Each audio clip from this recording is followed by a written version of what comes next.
Welcome back, you guys, to another vlog number 2. Uh, First heads up, so I don't know what's going on with my YouTube channel. I don't know if YouTube decided for some reason to block me. So you guys get the notification of my shorts and videos. However, the shorts do not go into the feed for everybody to view. So when you scroll to the feed, you can see shorts, you can watch them, like them, comment, blah blah blah blah. So with my shorts, they don't go nowhere other than browse. So if you go, for example, to your YouTube, it shows you your recent and suggestions. You will see probably my video there. However, if you're gonna go to shorts feed and scroll to the shorts, they're not gonna show up. So if you know what happened, let me know in the comment below.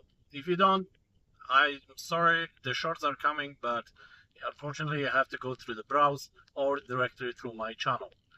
But the long short videos, they apparently still show. So the vlog, I'm gonna vlog my way. I'm going across the city right now, so we're gonna put some music on.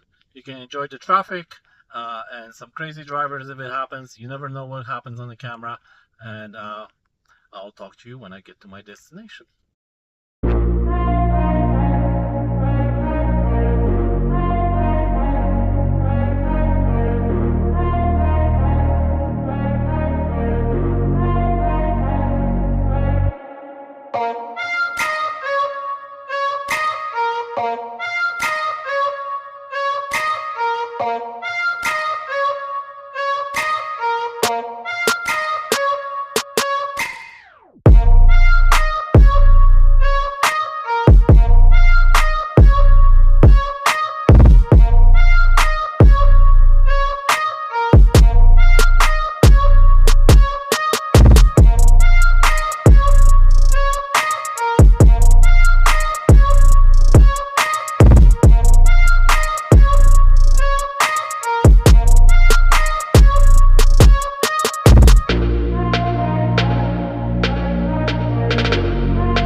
Alright, you guys, so I made it to my destination. So I'm here to pick up my honey, Aneta. Uh, Not showing where I am because that's nobody's business. So anyway, if you enjoy, we lost about 3 minutes of driving time and recording. How because apparently my phone overheated and I had to wait till it cools down so I can keep recording. But there was only a brief moment there, so you don't miss out on too much. But let me know if that's something of your interest. I'm trying. I don't know what's going on with the shorts, guys. So I'm really trying to find something that I can post every couple days or even maybe daily if that's something that interests you. With the traffic in Calgary and good drivers, bad drivers, you never know what you can uh, get on camera. We haven't seen any supercars. Sometimes you can see nice cars driving, Lamborghinis, Ferraris. Nothing today. But anyway, if you're here still watching, please click that subscribe button. It really helps me out. Uh, if you have questions, comments, anything you want to say, comment below. I'll make sure I answer your questions or concerns. Or if you can think of anything else that you would like on this channel, let us also know. But yeah, if you're still here, click that subscribe button, click the like, comment below. Don't forget to hit that bell so you're notified every time we post a new video. Thank you for watching. Till the next time.